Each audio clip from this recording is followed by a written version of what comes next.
Welcome to Going Dark, an intellectual dark web podcast. I'm Scott. I'm Jack. And I'm Peter. Okay, so let's just jump into it. What is the IDW? Why are we here? Whenever anybody asks me this question, I go back to Eric Weinstein's, original definition, which is it's an alternative sense-making collective. Yeah. And in a world where we struggle to find truth, whether it's postmodernism or toxic discourse or kind of whatever the cause of it is, the IDW is kind of this emergent set of intellectuals that is kind of just looking to make sense of the world. Yeah, I think that people think of it as a political movement, and what I would point out is that there aren't really clear policy goals in the IDW because people come from such disparate ideological camps. I think that Weinstein's original way of saying it, that it's like a sense-making collective, I also really like that because that's really all that's being done. It's a bunch of people who like to have open, honest conversations. They don't really have a political motive. They have somewhat of like a cultural, social motive. But I think calling it a political movement, which is how it's often framed, is not quite accurate. So I would also kind of refer to the Weinstein definition. Yeah, and I think Jordan Peterson talks about this a lot, that this isn't a political movement on his end, but rather a cultural or psychological movement.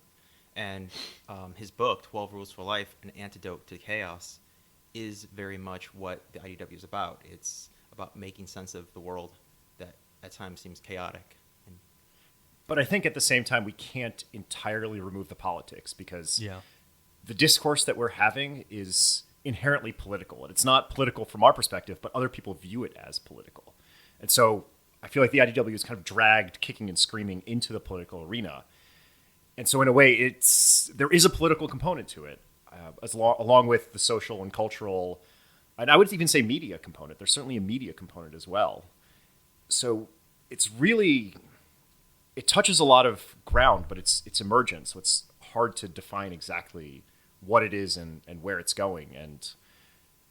But in many ways, I view that as positive, rather than it trying to force a worldview on the world. It's how do we figure out the world together? Would we say that it's like reactionary, that it's something that has only existed for a few years and that it kind of came as a direct response to something else, or is it something that predates, woke supremacy or whatever you want to call it, in a way?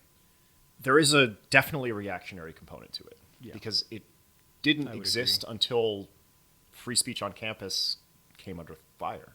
Yeah. And I guess the question is it more than that? I think a common critique of the IDW is that it is just purely reactionary, and it is looking to solve this problem of discourse in society. But it's increasingly looking like that's a problem that's much, much deeper than just safe spaces on campus. Right. And the people in the IDW are kind of up to the task of going that deep into the issue. Because what the IDW does is it fills a void as a sense-making collective.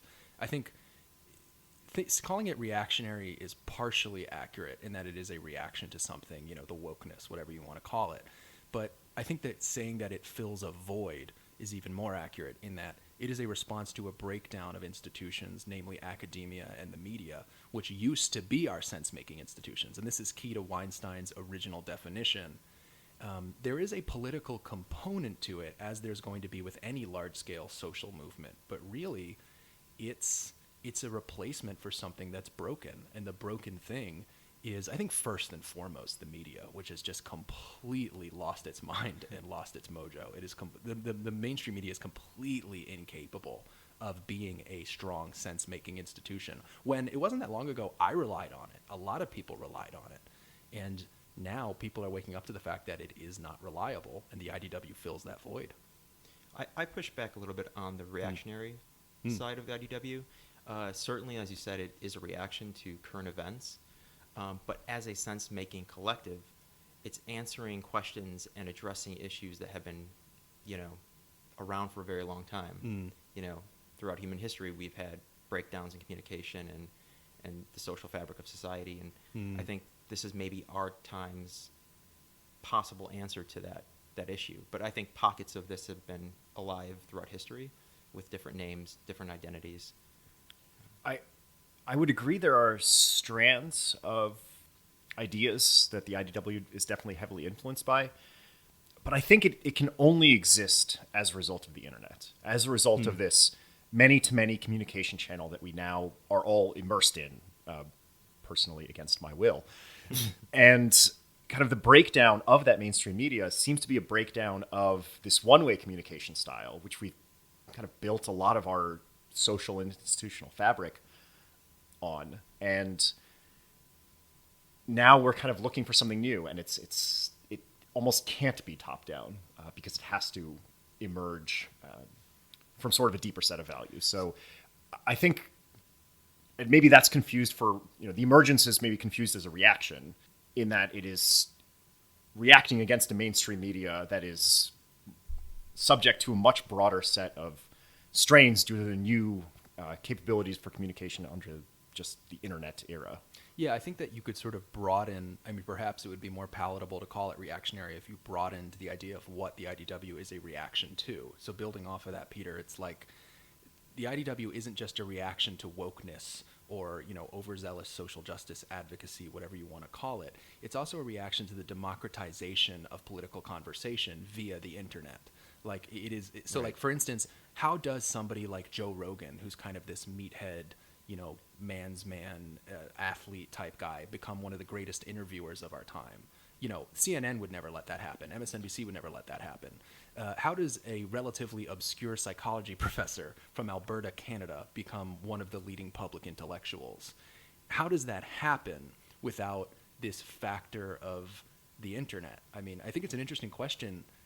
Say YouTube didn't allow for the type of content, which is already arguable how much they are allowing it. But say literally somebody like Dave Rubin, somebody like Jordan Peterson, somebody like Ben Shapiro, who are to a certain extent creatures of YouTube, say they didn't have the internet as a platform. I think the IDW just wouldn't exist because they are shut out from the mainstream conversation. How much is it an internet movement? Like, is it something that exists solely on the internet, like 80% on the internet? We're here. Like, is there such thing? This is kind of interesting. So, like, is there a rank and file to the IDW, or is it just the, like, six guys at the center? Like, who is the IDW? That's another way to frame it. I asked you, what is? What about who is? Like, who is in it? No, it's interesting because you have people like Ben Shapiro, you have Jordan Peterson from Canada, you have all these individuals who, in maybe a internet-less world, would not be able to communicate or would not be likely to communicate because they're in different communities and social circles and just different points in their lives, and that opportunity wouldn't have presented itself in another time.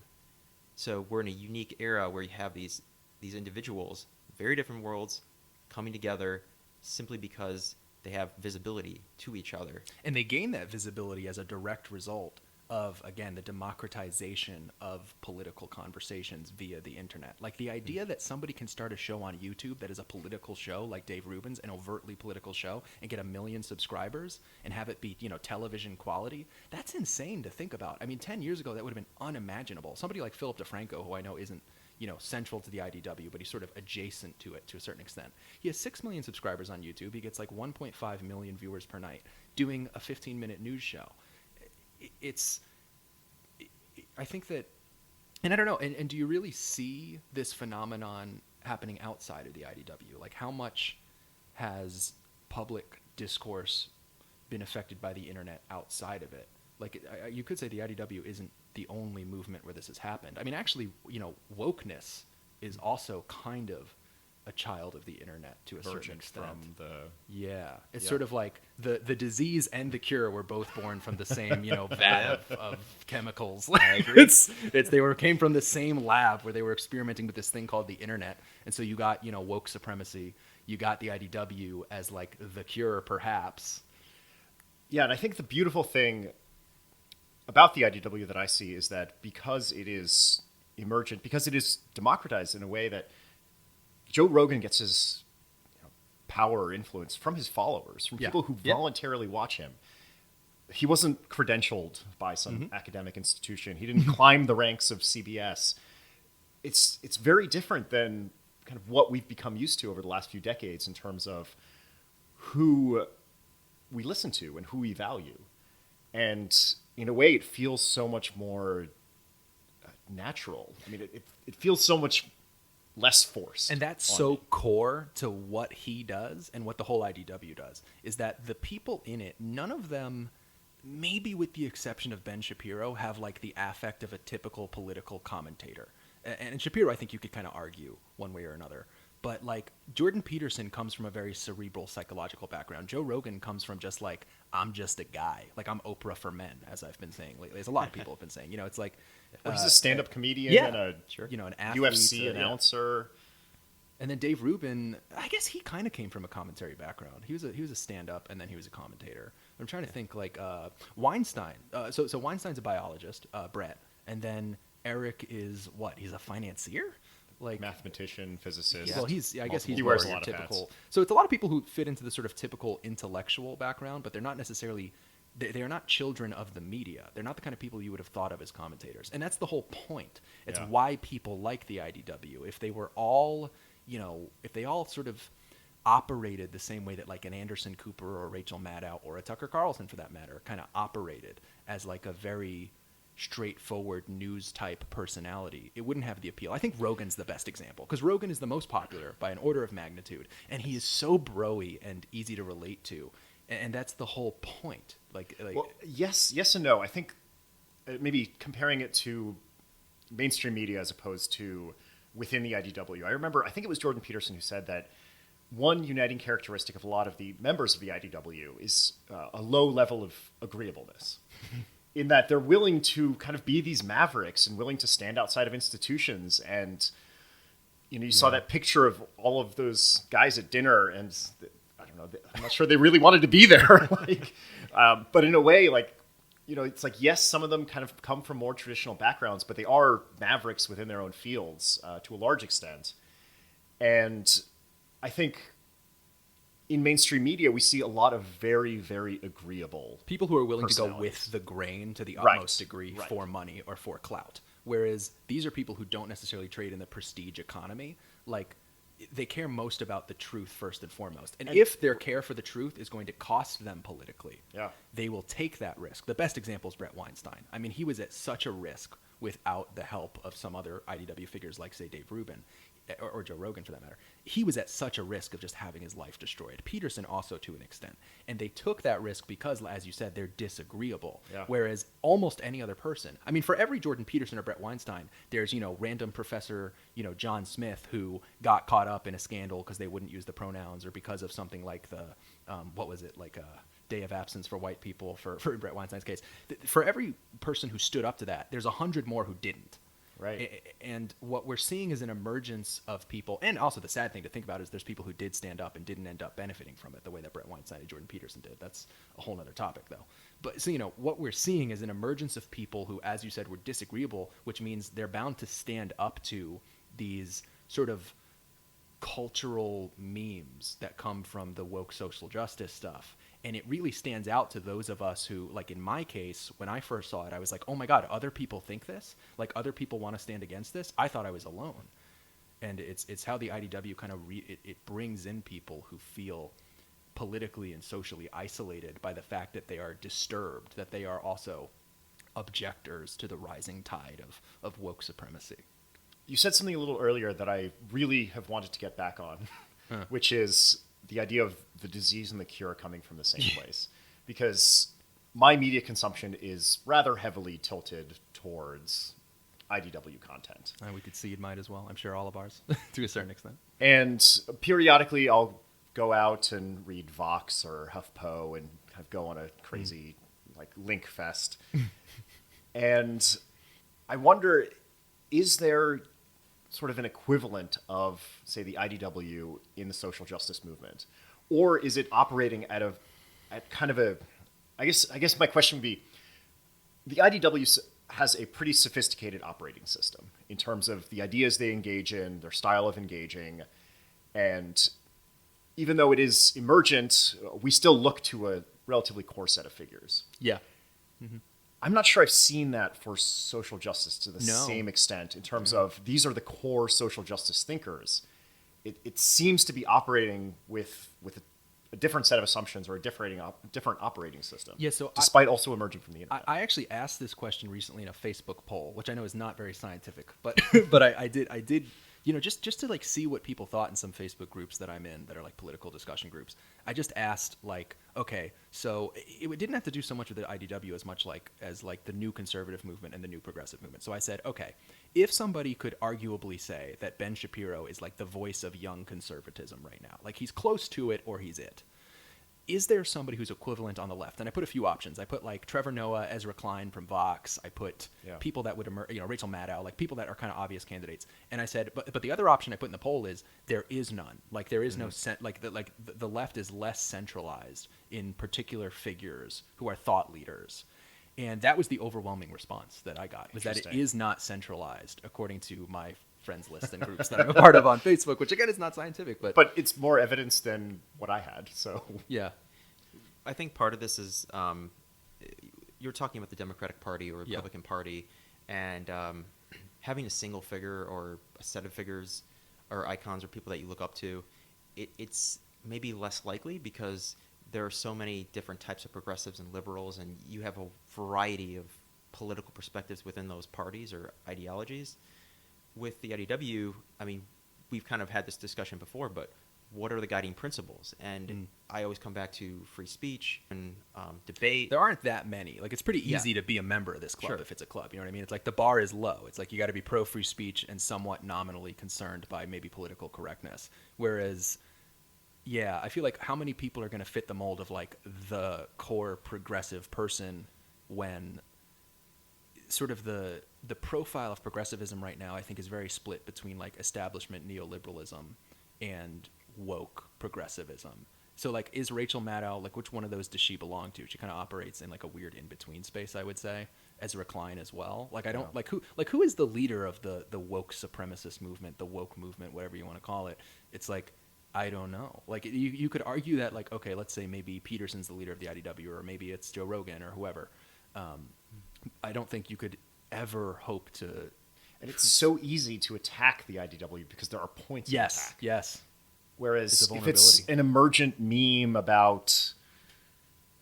Well, and this is why Weinstein actually refuses to make a member list. This is why it's to the IDW's benefit that there is no official list of who's in it. Like there are people that are pretty much so like I feel like the court. It's like Peterson, Dave Rubin, Ben Shapiro, the Weinstein brothers, and Sam Harris. What is that? 6 guys, and that's like they're definitely a part of it. That's like the core. Like these 6 people are it. And then there's other people that you can argue whether or not. Like I think most people would say like Christina Hoff Sommers. Most people would say Joe Rogan. Joe Rogan maybe is part of that core group as well. I don't know. It's interesting that, again, it is to the benefit, and Weinstein has said this. Eric Weinstein actually said this. We don't want it to be like a in or out group. We want it to be somewhat amorphous and unshaped. And I think that's fascinating. And I think that's part of what, Peter, you've talked about in the past, is that we've had conversations about what the IDW's process is, and that it's not a set of principles or ideologies, but rather it's a practice. It's something that you engage with, being open debate, being challenging assumptions, being open to all these different perspectives. Steel manning your opponent's argument. Yeah, exactly. Yeah. Is it a potential weakness that it's so amorphous though? Like, so I've talked with you guys before about like, do we need a political arm of the IDW? Like I called it the New Center Coalition because I thought that would be kind of a cool name. Like, do you need something that's a little more straightforward, like in or out? Like you can opt into being a member or not, like just to get people, because it would maybe bring more people in where they feel like a sense of belonging. Because having a sense of belonging in the IDW is tough because there are disparate little meetup groups on meetup.com or whatever. Or Facebook groups or whatever, but they're not centralized. There is no I'm a member, I'm not a member. Although, I don't know, I guess there's a certain amount of camaraderie that obviously we feel with each other. Just when you meet someone who's like pro Rogan or like, has a Rogan shirt or has a Jordan Peterson shirt like I'm wearing right now. It's like, you go like, hell yeah. You're like, they're kind of down. I don't know. Like, does there need to be something that's a little bit more straightforward, binary, yes or no, I'm in it, I'm not? From my perspective, I don't want the IDW to exist. I want the ideas to be so widespread that there's no need to even identify the IDW as a separate group. But I can see how having... I really struggle with this because it is emergent, as we discussed. Once you start codifying it, it becomes... It might lose those emergent qualities. Right. And I think, as we discussed, is it political? Is it cultural? Is it social? Is it media? It's kind of all of these things. And I think maybe the answer to your question will be answered by where it resonates the most with people. If it resonates most as a media enterprise, as a collection of new media that replaces mainstream media, well, then maybe that's the solution. Maybe it's not political. Maybe it's informational. Maybe it's a set of schools. Maybe it's education. Rebel Wisdom does lots of great workshops out in London to educate people and bring people together.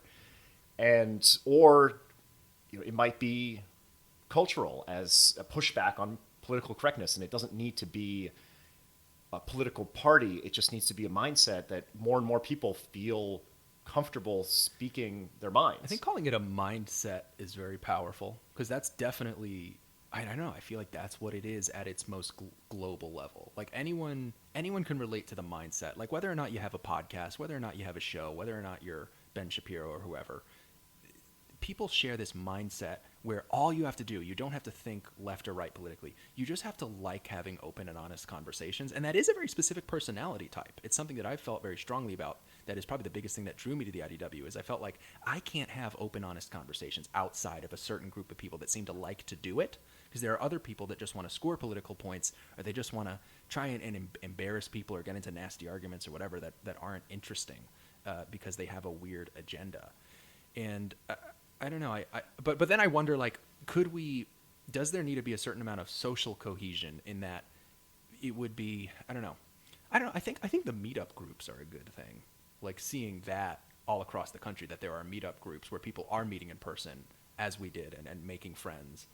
I think that's something that has a lot of potential, because I want there to be I think that it would just make the whole thing more powerful if there are actual social elements. Because a lot of IDW activity is, it's the 6 million people who listen to Joe Rogan sitting at home listening to him by themselves. And there's something a little sad about that, and a little sort of helpless and powerless about that. I mean, it's a powerful thing, right? Because they're interfacing with him and his guests. But there has to be some kind of social component. And I think that's very difficult to do when it's such an amorphous, vague idea. And yet, it works with the meetup groups to an extent. You've seen some success with that. But I think this actually relates to points that both of you made in terms of what's the scale of it. How many people are actually interested in doing this? How many people are actually interested in having their ideas challenged?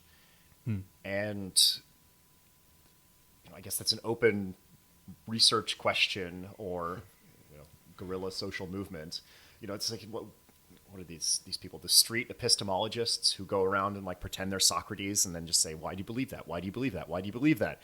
You ask me why again, I'll punch you in the face. Like, it's, people get upset. People get very upset when you really try to question some of their underlying assumptions. It's definitely a very small subset, because the way I think of it is, how many people how many people are pro-social? It'd be the first cutoff. And then it's like you eliminate half the population there, all the introverts.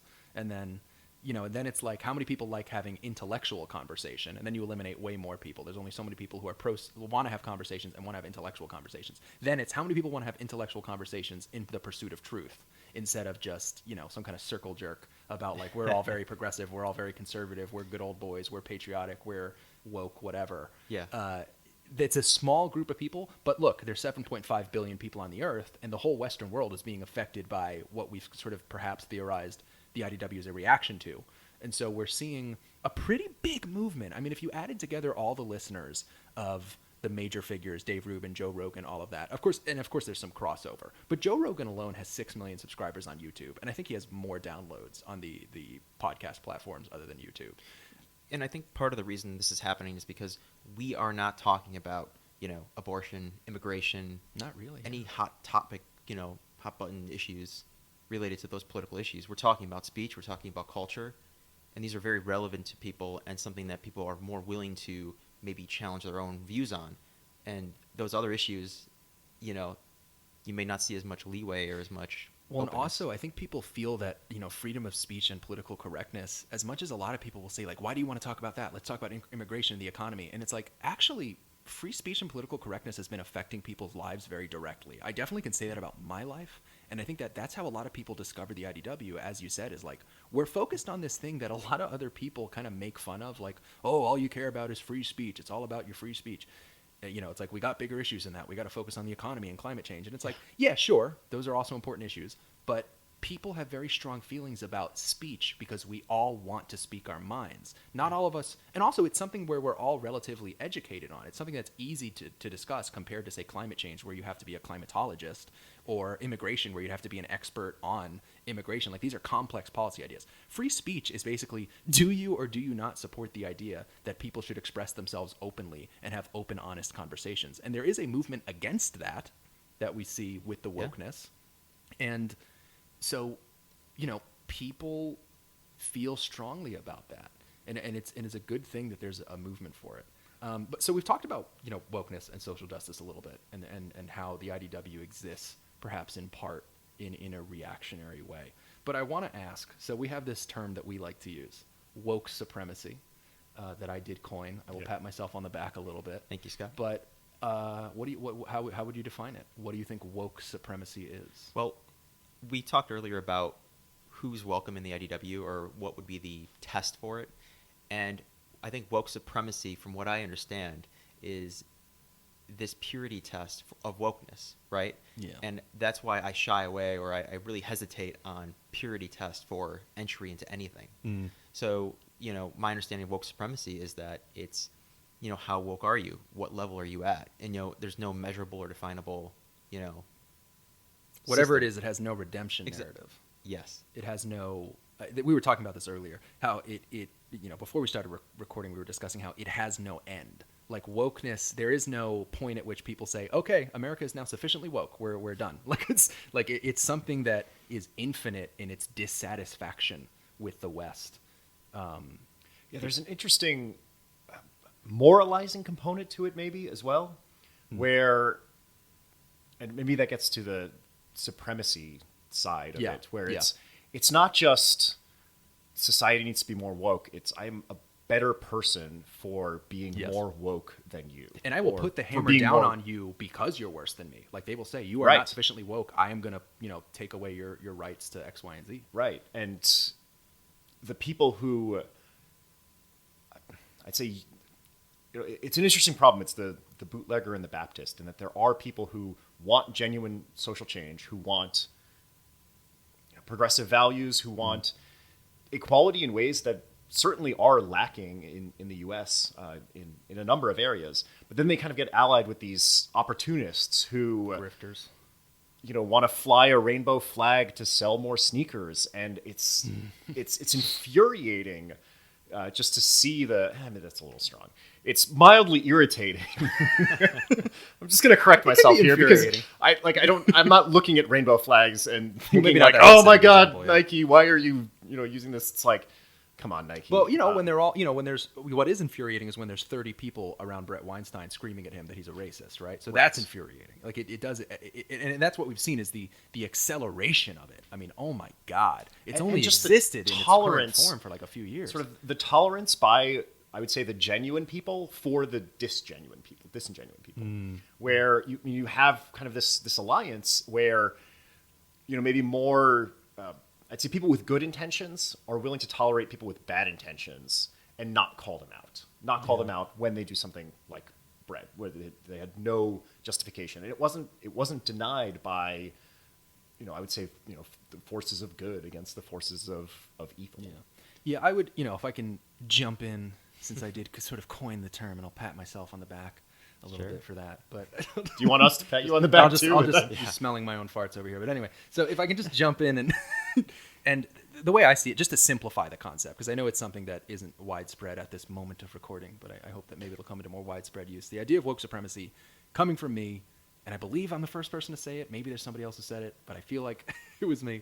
As far as I'm concerned, it is definitely a inherently political term, and as far as I'm concerned, it is the derogatory term for intersectionality. It is that there's sort of like, there's an academic theory that you might call critical race theory, critical gender theory. There's a political movement that you would call social justice, and the and you know, that can have positive connotations, and because maybe there are some positive aspects to it. But whenever it goes in a very negative direction, that is censorious, that is authoritarian, the derogatory term for that set of ideas and tactics is woke supremacy. That it's a catch-all term. I would just say it's something that, if I have any control over how it's used, it's a pretty broad derogatory term. It's not something particularly specific. It's just, if you want to accurately describe behavior that comes from, you know, intersectional ideology and critical race theory, critical gender theory, social justice, whatever you want to call it, and it's something overtly negative where somebody is putting down someone else, is violating someone else's rights, you'd call it woke supremacy, because on one hand you've got woke, which refers to the actual ideology itself. People know what woke means. And supremacy, or, you know, the noun is woke supremacist, what it says is there's a moral superiority and authoritarian aspect to this. It makes it inherently derogatory. And of course, unlike the term that I really hate, that I kind of came up with this term to replace, social justice warrior, woke supremacist cannot be co-opted as a positive. And that is so important to me.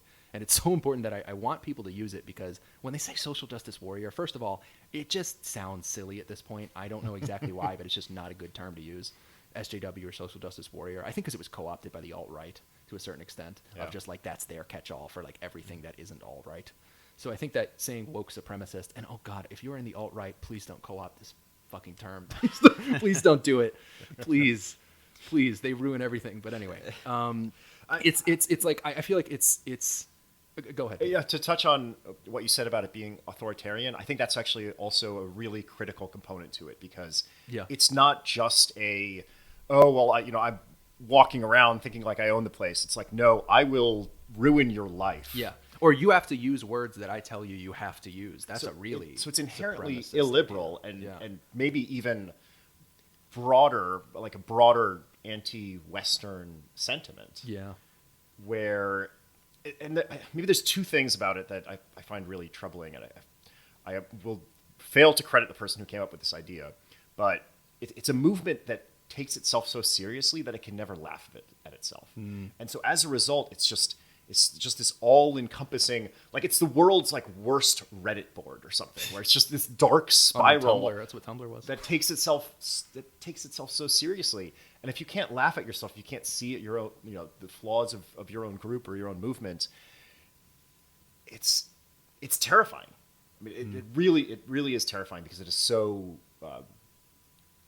unself-aware. And if it is always in the right, it is the theory of everything, and it's appealing to a lot of people.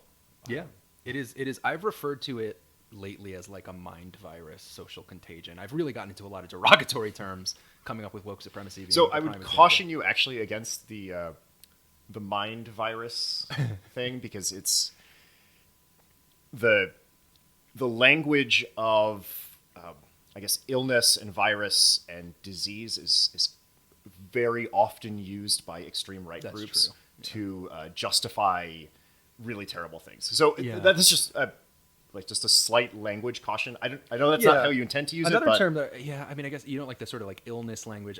Because then you can justify, well, we need to kill the virus. Well, but I've also thought of it as like we don't want to, intellectual illness or intellectual weakness, in that it's like people's ability to reason. Intellectual laziness. Yeah, it's a better way to go with it. Yeah. But for me, it's like the idea that it is contagious. I guess that's where I start wanting to use like the illness language and the sort of like. I actually more liken it to, say, a conspiracy theory. Because it's like a conspiracy theory that can't be disproven. It makes no falsifiable claims. The white supremacist patriarchy is the theory. It's that America is a racist, sexist, horrible place. The West is a racist, sexist, horrible place. And it's something that, it's a lot like, I mean, I don't know, I come from the kind of new atheist part of the IDW, so I'm going to get into religion a little bit here. But, you know, for me, I would always ask people when I was a kid, like, where is God? To prove to me that God exists. And they'd be like, well, he's everywhere, but he's nowhere, and you can't see him. And I'd always be like, well, this sounds like bullshit. And I sort of feel that way about the white supremacist patriarchy. But the thing that's so interesting about that, this is a really interesting thing to get into. So if woke supremacy is to some extent a religion, and we've discussed this before, and Peter Boghossian and James Field and Jordan Peterson also discussed this. A lot of people are talking about this. Dave Rubin's talked about this. If intersectionality and woke supremacy is a religion, and religions typically have a god, and that is sort of the myth, if you will, at least if you're coming from the atheist perspective. I know not to everyone it's a myth, but say that's the sort of myth, the deity is God. That is the core of your typical Judeo-Christian religion world. In woke supremacy, if you wanted to sort of say it's a religion, their theory or myth or God is actually something negative. It's like a Satan. It's the white supremacist patriarchy. That's their thing that they're constantly referring to as the justification for their actions. When somebody Christian who's like fundamentalist Christian does something crazy, they said, I did it for Jesus, I did it for God. And it's creepy and it's weird, but they're at least referring to something that is in theory a positive thing. They're saying, although I guess they could also say, I did it to hurt Satan. So in Christianity, there's sort of two ways. They say, I wanted to act against Satan or for Jesus. In woke supremacy, it's always negative. Like, who is the God of woke supremacy? I guess it's the ethereal, disabled, transgender, multiracial. Yeah. Is that the God? You know what I mean? Well, the most victimized person, is that the God? That's the thing. Well, so the term white supremacy, I mean, obviously, woke supremacy is a play on that. Yeah. I think what we're getting at here is that there's a grain of truth, though, to a religious individual who's going to take things too far to the extreme, because it's based on some level of truth. Well, a lot of what we're talking about with woke supremacists is they are operating from a starting point of some level of truth. There are some oppressed individuals in society, people that are struggling. Well, and there is racism and sexism. Those things do exist. Yes, they exist. And the question is, how do you address that? And woke supremacy is, in my mind, and I'm okay with it being a derogatory term, because these are individuals who are not authentic and who are not truly trying to address the problem. Or they may think they are. Again, how do we decide that? How do we know what's the breakdown of who's actually genuine? Or I like you going in that direction because it points to the fact that the solutions presented by somebody who is a woke supremacist always put someone else down. It's never positive. It's always like the only way for us to cause gender equality is to fire all these men off the board so that it's half women, half men. The only way for us to, fix the police brutality issue is to say fuck cops and march down the street and basically say that all cops are racist, which is a very popular talking point on the left at this point. It's always the victim and the oppressor. Yeah. Always power dynamics. And somebody who comes from that perspective of the solutions I present are always flipping the reins of power and sort of reversing oppression, that should be something that is very alarming. It is transparently authoritarian and negative and supremacist. And that's why I think you need to have this powerful armament in your linguistic, armory. If you're going to fight back, don't say social justice warrior. That sounds like a positive. People will say, like, of course I'm a social justice warrior. I'm a warrior for social justice. You need something that harkens to the negativity, the authoritarianism. And nothing does that quite like something that is only one syllable away from white supremacy, which is woke supremacy. Maybe I shouldn't be laying out the cards here if this is part of the, you know what I mean? Like the battle plan for the IDW is to start saying woke supremacy, but I don't know. I like the transparency. No, it's good. Like, because they say white supremacy as a code word too. Like they say white supremacy when really they just mean somebody who's maybe a little casually racist or who had a slip of the tongue. I'll at least lay it out there. Like, yeah, this is a derogatory term that maybe is a slight exaggeration, but it's necessary. And part of that is our name, Intellectual Dark Web. Eric Weinstein, who had coined the term, jokingly said that it's not really dark. There's a lot of visibility with the members, and it's also mainstream ideas that are, like there are no racists. Richard Spencer is not in the IDW. It's like there's nothing dark and creepy about it. No, like it's all figures that are sort of, they have one foot in mainstream society. Like Jordan Peterson has a best-selling book. Joe Rogan's one of the biggest podcasters in the world. Ben Shapiro had a show on Fox News for a few weeks, and he has one of the biggest podcasts. These are all people who have a foot in the mainstream world. These aren't creepy, racist, sexist people like they try to make them out to be. And that's actually why I think when they're coming up, like when Peterson was really starting to gain steam, there was a heavy propaganda operation to try and make him a creepy, sexist guy. That's why you saw the custodian of the patriarchy, my favorite title ever to anything ever. Custodian of the patriarchy op-ed. That was like one of the worst pieces of journalism ever written. Because they just want to they want to take advantage of the whole idea of the intellectual dark web and make it this dark, creepy thing, when really it's perfectly mainstream opinions coming from very reasonable, smart people. Yeah. How can you spin that? How can you spin something that's about challenging your own opinions and inviting different views from all over the spectrum? They can't, and you see them flailing so desperately. But I think it's not just the IDW where so we've obviously seen and read and heard a lot about that, but I mean, mainstream media is dying and has been dying for a decade plus. So I think it's people still have this connection of the mainstream media as an important source of knowledge and wisdom, and it's just not that anymore. Like, it's a bunch of clickbait. Like, I mean, not to disparage, all the journalists. I mean, there's some wonderful It's pretty journalists. bad. And there aren't a lot. There are some, but there really isn't much but left. it's so few. It's so few relative to what It's it used so to be. few. And I think the emergence of the media side of the IDW speaks to just kind of how crazy the mainstream media has gone. And in part, it might just be because it's dying, because it hasn't adapted to the internet medium, and maybe it can't adapt to the internet medium. We've alluded to this idea that they're lashing out the media, and this is something that's also getting talked about more and more. Sorry, who's lashing out? The media, the mainstream media's media, the lashing legacy out, media. okay. I actually like the legacy media much better as a term. Okay. I should stop saying mainstream media. I like the term the legacy media. The legacy media has been lashing out so much, I think, at the IDW and things that are adjacent to it, like somebody like Philip DeFranco, who they kind of lashed out at recently with a New York Times piece that was just atrocious. But in part because, not just because it's convenient, because anything that is opposed to wokeness can be accused of being bigoted in some way, in some kind of roundabout way, but also because they see it as a threat. And with good reason. Joe Rogan has had Bernie Sanders, he's had Elon Musk for hours on end. He's had, say what you want about the fact that he got Alex Jones in a chair for 3 hours. That is somewhat of a feat to have an actual conversation with that man. Yeah. Although I, to be honest, I didn't really listen to the whole thing. But anyway, I don't know how much of a conversation it was. I don't know how much of a conversation you can have. Yeah. But anyway, It went many places. The idea is they are rationally, I think, lashing out at a massive threat.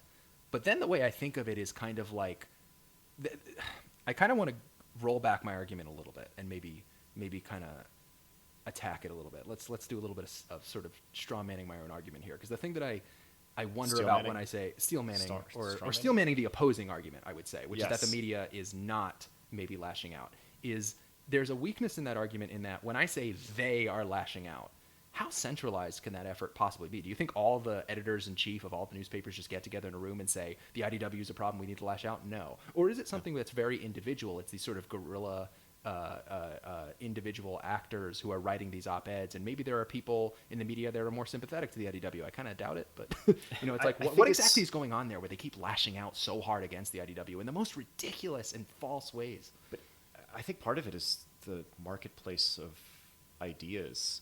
I mean, in a sense that they need clicks, right? That's how they make money. I mean, it almost seems inevitable just due to the fact that they are profit-generating enterprises. Right. And so they see a threat, they try to take a threat down. I mean, this is just a classic example of But do you think any it operates business. in a centralized way where, like, But the I don't think editor-in-chief says, like, hey, I need all of my writers to write bad things about this Peterson guy. He's a threat. Or do you think it's just But like does it individual matter? journalists? Oh, that's a good question. Like, I mean, doesn't I matter. guess that's It's like it's sort of happening like- either way. It's clearly happening. Right. Right. So I guess whether or not it, although I don't know, I think that it's good to kind of know your enemy. Maybe that would be my argument for why it matters. Is we kind of have to know how this fight is happening, like how exactly. But I don't place. necessarily think that, say, the editors of the New York Times are the problem. Right. I think more so they're the subject journalists, to because all you need is one guy to write one piece that's the custodian of the patriarchy. right. But I don't think I don't think the source of, say, woke supremacy is the media. I think they're certainly using it and they're attempting to, Right. But or it comes they've from been a different place. hijacked by it. But I think it came from somewhere else. And I actually very much related to this. Who decides what's woke? Twitter. No, it's, Well, no, I'm the actually very Twitterati. like when you asked about the that's editor a of the good New York question. Times. It's we kind of use woke, and I would say is it emergent? I mean, honestly, is it my just prime suspect kind of is the Twitterati. I mean, honestly, the people who usually engage in the most direct forms of like cancel culture and unpersoning are just social media mobs. Okay. The people who get people to like apologize for things they shouldn't be apologizing for, like Mario Lopez apologized for saying that maybe 3-year-olds can't decide their own gender because they also can't decide what they eat for breakfast. The people that make people Captain do Crunch. such sort of like pathetic things like that, who force them into those positions, it's the people who, they write to E! News saying Mario Lopez said this horrible thing, and if you don't get him to apologize, I'm going to boycott your show. The people running the media, I think, just want to kind of have their show to a certain extent.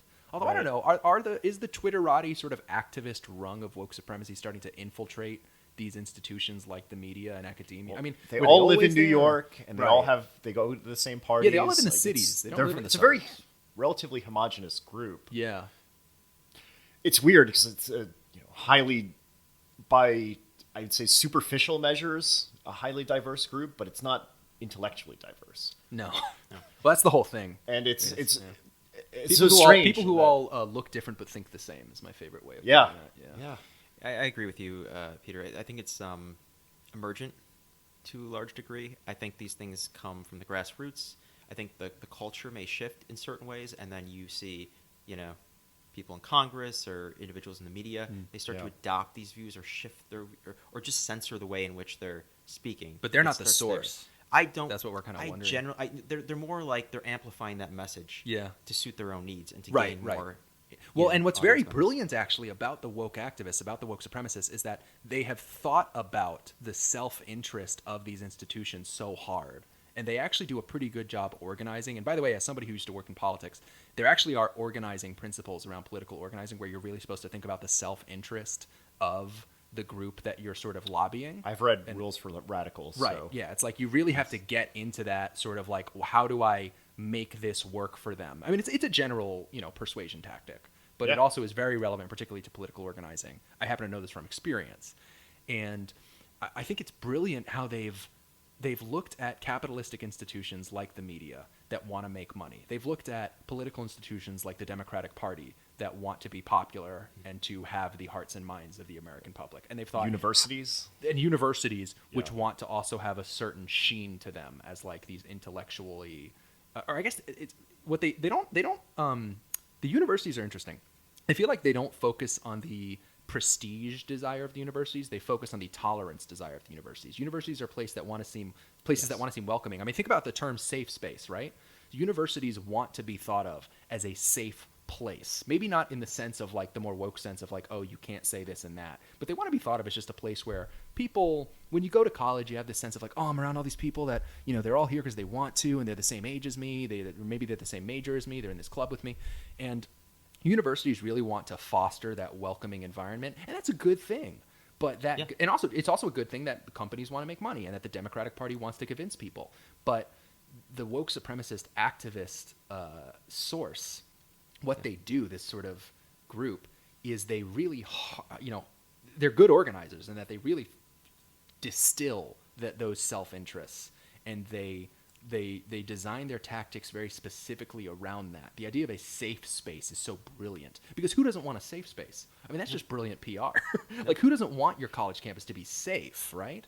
But what they really mean by safe is they want it to exist in a very Homogeneous. narrow, right, in a very ideologically homogeneous, and also they want conversations to take place in a very narrow part of the Overton window, where it's like, you can't have certain conversations because that makes people feel unsafe. And, I'm putting my quote fingers up. Yeah. It's like, Van Jones talks about this, how it's like, you have the right to be physically safe, but, So it's interesting. I don't want to bring back the virus idea, Please but do. in the you were the one who didn't like in it. the way and go I'll for it, stand man. by that, but I'm not necessarily. So these institutions are, the woke activists, let's say, the woke supremacists, have maybe found ins or found weaknesses, structural weaknesses in institutions that they can then exploit to their own ends to create safe spaces and trigger warnings and create a more authoritarian set of institutions in our society Yeah. for their own ends. Yeah. So is part of the problem that these institutions, or say the guardians of these institutions, failed to adapt in time? Oh yeah, no, to not absolutely. be The co-opted? media is failing so hard to adapt to the internet. Academia is failing so hard to adapt to a new breed of student that is really referred to in The Coddling of the American Mind by Jonathan Haidt and Greg Lukianoff, a book that everyone listening to this should read, that we're a big fan of. Highly recommend it. Yeah. Is that the academia has failed to adapt to the fact that you have a new breed of student that is, in my opinion, and as someone who's pretty young, I'm 24 and I was recently in school, there is a breed of student, and I was a part of this, by the way, having been involved in college Democrats and been somewhat of a progressive activist myself at one point. There's a strong desire to be sort of ideologically rebellious, or I guess the best word is just woke. Like, there is such a strong desire to be part of this group. Like, I would sit around with my friends and just make fun of the rubes, the Trump voters, whatever, for so long and feel so good about it. And there's this feedback loop in a sort of ideologically homogenous place like a university, where I don't think the university has adapted to the fact that this new breed of student, also getting back to more of what Coddling the American Mind says, which is, again, a great book, it's that there's a new breed of student that they've lowered the bar for what is bigoted and also what is dangerous. That's the best way to put it. The bar has been lowered for what is dangerous. And this is where, again, you get the idea of a safe space. The universities failed to adapt to Speech is violence. Right, for to example. speech is violence, which is an insane concept, but it's a concept that a lot of people believe because they've been told this buzzword that is hate speech, which you can argue whether or not it even really exists in an objective sense. And the same way the media has failed to evolve to new media, on the internet, and that the Democratic Party has failed to evolve to a certain extent in that if you are a political party now, you need to learn how to deal with extremist online movements. So I think you see the Republican Party struggling with this with the alt-right. Yeah. Like, they're trying to figure out, like, how do we... Like, technically, the alt-right is obviously right-wing, and we are also right-wing. So in theory, you would imagine we sympathize with this group, but we don't want to because it's both... It is a double whammy in that it is politically unpalatable and also morally wrong to side with this group of bigoted people, this alt-right group. And then, so you see this struggle, and I actually think that the Republican Party is going to be successful in sort of staving off the alt-right. I do think that, this is a controversial point, but that Trump is sort of going to become very irrelevant, and that his sort of winking and nodding at the alt-right, as Ben Shapiro likes to put it, will become a non-factor. Whereas the Democratic Party, you actually see full infiltration. Like, I think that somebody like Alexandria Ocasio-Cortez becoming probably the most well-known and, like, the biggest thought leader in the Democratic Party with, 5 million Twitter followers to Nancy Pelosi's, 1 million. I think that is... I don't actually know how many Nancy Pelosi has. I want to go back on that. But anyway. So, Alexandria Ocasio-Cortez becoming a thought leader. And I know she has 5 million. She has a big, big following. Her becoming a thought leader is full infiltration, along with her squad, by woke supremacists in the Democratic Party. It is the equivalent of if somebody like... I'm not going to say Richard Spencer, but let's go with somebody who's a little less. So Stefan Molyneux, who's pretty on the line with some of the alt-right stuff, or Milo Yiannopoulos, who's more on the line, Gavin McInnes.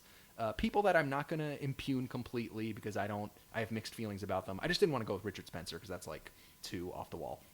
If I am doing a one-to-one comparison with Ocasio-Cortez. So Ocasio-Cortez becoming a thought leader in the Democratic Party it's as if you had somebody like McInnes being elected to Congress, Gavin McInnes, or Stefan Molyneux. I mean, it really is, although I don't know. I mean, I honestly find her so much, she's so awful. But anyway. You're pretty pessimistic about this. I mean, maybe Yeah. I see the optimism in the sense of seeing some of these institutions collapsing. And the mainstream media is obviously, or legacy media, already legacy. I mean, that is in free fall at this point in terms of its reputability and even that gives Facebook. me hope. For It gives me example, life. right? Even Facebook losing tons of credibility over It the gives last me few life. years. Yeah. And I think universities are certainly increasingly facing pressures. People both are waking up financial to the scam and of college. People are really waking up. I just missed it when I was in school these past few years after I graduated. It's enrollment Yeah. is declining. I Yeah. mean, with all these giant student loans and internet universities popping up, teaching skills, or just kind of losing that cultural element of having everybody has to go to college. I'm seeing a lot of really positive changes in that sort of as these woke supremacists have, I would say, corrupted a lot of these core institutions. They're collapsing. Okay, so but I want to make an argument here. So this might be a bit of an interesting thought experiment. So I sort of would compare perhaps the idea of these institutions are collapsing and maybe something, but then my question would be what's going to replace them? So I want to make a little bit of a metaphor here. So losing academia, losing the legacy media, in theory right now, because they've been so awful, particularly for the past 5 years, we're like, yeah, burn, baby, burn. We're like, get rid of them. And the Democratic Party, which Feel looks the like it might burn. split in two. Yeah. Not endorsing It's any like, political No, candidates. but yeah, no burning. Don't actually burn anything. But it's like, metaphorically speaking, we're like, yeah, we're glad these things are going down to the ground or whatever. They're demolished, whatever.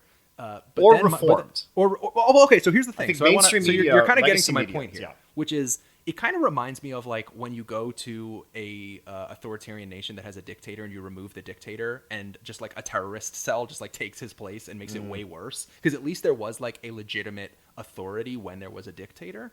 So like in theory, if we reform academia and the media, so I guess you could say if we replace it with something good that is not the ideological equivalent to a terrorist cell, if we replace this With democracy, metaphorical perhaps, dictator and to write more a Declaration of democratized institutions, Independence exactly. from- So with like new media, with new university proxies. I mean, you have PragerU is literally branded as a university, but so like Peterson is somewhat a proxy for a university. He is an educational figure in many ways. And in terms of political parties, I think that the left-right spectrum is starting to collapse, and it might give birth to something beautiful, but it also might give birth to something chaotic and terrible, which again is kind of like what happens when you remove the dictator. It's like you think removing the dictator is good, you think removing these institutions is good, but it might actually give rise to something worse, like more chaotic. Yeah, Scott, I think that's a great example, great metaphor for how things are working. One of the things that Eric Weinstein said about the IDW is that it's an alternative sense-making collective, as we've said, but it's also an alternative to the business models of the legacy media and of universities. And I think the reason that IDW has been attacked so heavily by those institutions is because they, as you said, they're legacy now, and they're falling at a fast rate. They're no longer relevant to many people. And that's what's happening sort of on an institutional level, and it has a lot to do with really money and the ability to maintain that financial stability and like presence. And on the more local level with students, it's that the stability of their bubble, the stability of their safe space is being threatened. You basically get into this question of like, maybe people would be better off if they did something other than go to college. Like maybe if they just, I mean, this is obviously very like IDW, kind of like sucking our own dicks here, but it's like if you were just go with like, what if people who were 18, 19 watched a bunch of Jordan Peterson lectures? Would they be better off than if they were learning like, sociology 101 or whatever the fuck gen ed they have to take when they're a freshman? I think in a lot of cases, yeah. And like, would we be better off with 4 political parties instead of 2 and like a different spectrum where it's like maybe there's the socialist Democrats, the liberal Democrats, the libertarians, and the conservative Republicans? Mm-hmm. Would we be better off if, so it's like, okay, so I did academia, I did the media, or I didn't do the media. Yeah, if you go from the legacy media to the new media, there's reason to be optimistic, and yet it's scary. The whole thing is scary. Like, the whole thing is so destabilizing. I feel like we've had this world order. Feel the fear and do it anyway. Yeah, push into it. Growth comes from that place. That's part of. So this is what Peterson's whole doing. face the dragon thing. Is that what our society's doing? We're going like, these institutions don't work anymore. We got to do something else, and it's scary. We got to change, and it's so scary. And you know what? Honestly, was the catalyst was clearly the internet. I mean, it's just such an obvious culprit of like, what made all the things that worked in the 20th century like pretty damn well and created a lot of prosperity and joy. And what made them collapse? And Probably the internet. Probably. I mean, right when the internet becomes fully commercialized in like the mid 2000s, like 2005, whatever. I know it existed before that, but it wasn't like fully commercialized. It's 2005 is when like Wikipedia, YouTube, Facebook start to come on the scene. So it's fully commercialized in 2005, and in the 10 years after that, you just see this immediate spike in so many things statistically that lead to where we are. It's such an obvious culprit for what has led us to this point politically and socially. I feel like, it comes up a lot in our conversations and in IDW conversations, just social media and the internet, what it's done, but with good reason. It has been such a massive We can't change. undo it. Right? No, we have to deal with it. We can't go back. It's the only way is through it and forward. It's not like we have to slay that dragon and we have to slay the internet without slaying it. No, it's the. We have to conquer it. Might be a better way to put it. I would say the internet isn't the problem. It's the institutions that fail to adapt, that don't understand work and for adapt to it. Yeah. humanity under the internet. Well, would you say then that if we didn't have this legacy media and universities amplifying the more negative messages that we're seeing on the internet, at this early stage in its development. Yeah, they've weaponized it. They haven't just failed to adapt to Yeah. it. At times, they've used it for like horrible things. Like the clickbait is a good example. Clickbait is an internet phenomenon that's Yep. basically the media saying like, okay, so I have this tool where I can talk to like all 7 billion people at once. I'm going to use it to lie a lot and make lots of money from lies. It's like, it's Because they- free speech. Yeah, it's like they go, and also it's the same thing with like someone like Alexandria Ocasio-Cortez is like, instead of passing legislation and being an actual fucking member of Congress who does important shit, I'm gonna tweet all the fucking time. And you know what? To be fair, Trump, right? He's the Twitter president. Yeah. Like, and in my opinion, not a very fucking good one. Like he's people are weaponizing the internet when it can be such a beautiful tool. And I guess sort of going full circle, the IDW is a great example of people who use the internet for good. So it's sort of like the disease is the internet, the cure is the internet. Again, going back Yeah. to this idea of the disease and the cure. You know, the horrible Twitterati stuff and the unpersoning and the cancel culture and all these horrible things kind of born of the internet, but also these conversations, IDW conversations, open conversations, steel manning, challenging your own ideas. These are things that some people are taking the task of encouraging this types of behavior. Peterson's a really good example of somebody who says, take responsibility, think Yeah. about the things you could change.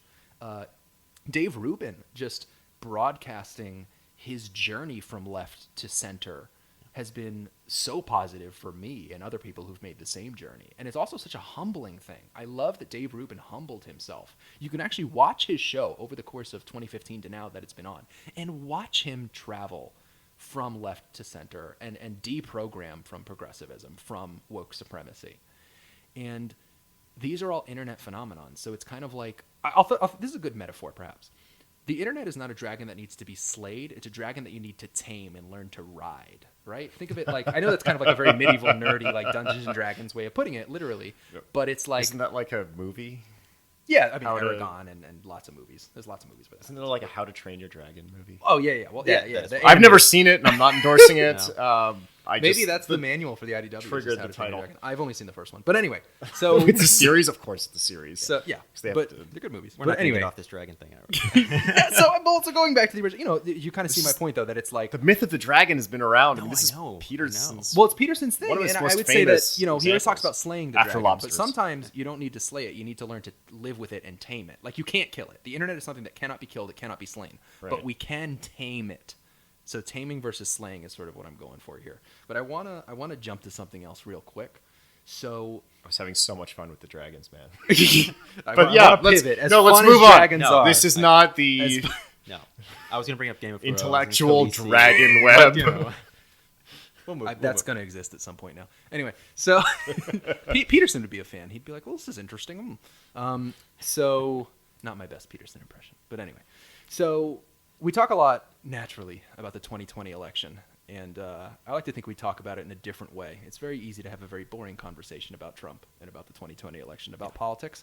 But I want to ask, what is kind of like the optimal result of the 2020 election, both the Democratic primaries and the general election, for the IDW? Or maybe a better way to put it is for people who want what's best for the country, for people who just want us to return to a place where we are more unified, we are having more rational conversations. What is the optimal result? I think you could argue a Trump victory. You could argue a Democratic victory. You could argue a certain Democrat versus other Democrats. I kind of want to learn what, in your opinions, Jack and Peter, are the optimal results for IDW-minded people, let's say, from the 2020 elections.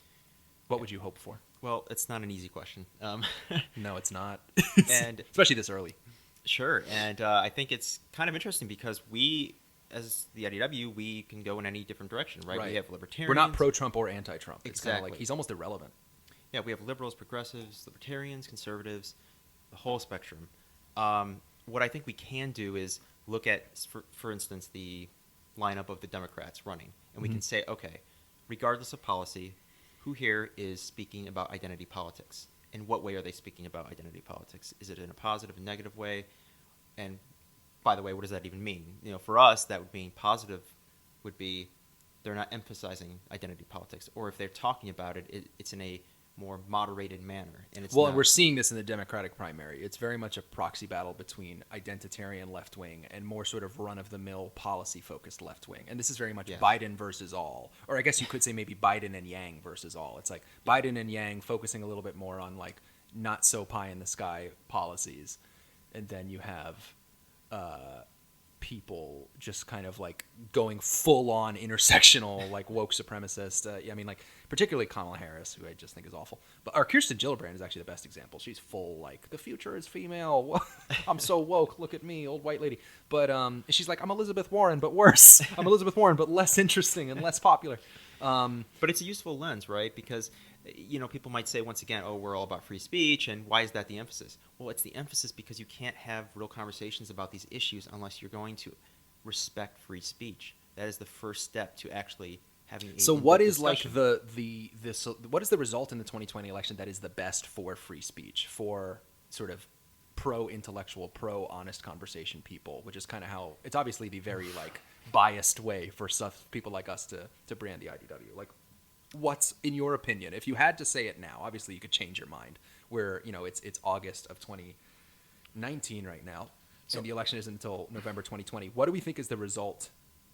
I think it depends on the. Do you want premise that Trump to you're win or operating. not? That's The because I'm so there's conflicted. two Like, things. There's kind of two competing ideas. It's the reform, like can the institutions that have served us in the 20th century be reformed? Yeah. Or do they need to fall? Yeah. Trump is the fall. Yes, If you believe yes. He- mainstream media, education, and just sort of all of these old institutions, if they just need to go, Trump is the guy to do it, because Is That's- he though? that's I would happening actually one way or challenge another. that. I would actually challenge that. I feel like he's a compared creature to of anyone the media. else, He boosts compared their to anyone ratings. else. So okay. So here's the argument. This has kind of been my answer to this question lately: is that one term of Trump was all that was needed to get anything good that could possibly ever come of a Trump presidency. You don't need two terms. Like at this point, it's redundant. And what I mean by that is Trump's election did irreparable damage to the media, the legacy media, especially the political legacy media. No one is ever going to trust them again after what they did, which is they propped Right. up this guy and then falsely predicted he would lose after they propped him up. They just looked so silly. And he also is damaging to a certain extent sort of just the overwhelming media influence of wokeness and woke supremacy, in that he was such a basically they accused him of being everything under the book. They accused him of being a rapist, a Nazi, a white supremacist, and he still won, which shows that people won't fall for that stuff. Right. That to some extent they will look past it and think about his policies, or they'll question whether or not he is those things, even though they're being told it 10 times a day. Yeah. And these are not all deplorables. So, right. It's so that his initial victory, I think, did that. But then at this point, what I've started to think is maybe Trump needs to go, because even if he is nominally anti-woke, he fuels them so much with his stupid fucking comments and his stupid behavior. He makes it so easy to say that all people who are slightly right of center are racist or supporting racism or whatever.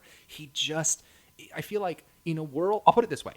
If woke supremacy exists in a sphere where the only thing they can say to get reasonable people to come to their side is, well, haven't you seen how crazy Trump is? I mean, clearly you want to be anti-him. He's a crazy, racist, rapist nutbag. And I will see reasonable people, because it's totally reasonable to not like Trump. I don't like Trump. I know lots of reasonable people who don't like Trump, but they're more on the woke side, and I do think they're reasonable people. But the only thing, they're sort of hanging on to wokeness by a thread, and that thread is Trump. Like the only thing keeping wokeness alive. It's really kind of fascinating. I Is their really enemy. don't. I think, You don't if think anything, so? Trump is the reaction to wokeness, in that it had such a strong influence on. Again, maybe I'll just start talking about the three pillars: legacy media, the corporations, and the universities.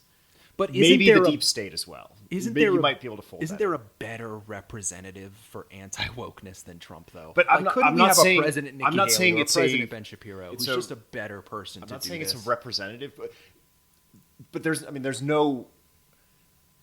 You framed the question very narrowly. You didn't say who was the best person to promote free speech in society. You said, what is the outcome? Okay. Yeah. which- Within the realistic realms, which means is that a And- Trump or a Democrat. And, right? and this answer is conditional I see where again you're going. on the premise that the institutions need to fall, because who's going to sue the big tech companies? I guess a bunch of the Democrats would, so that would help.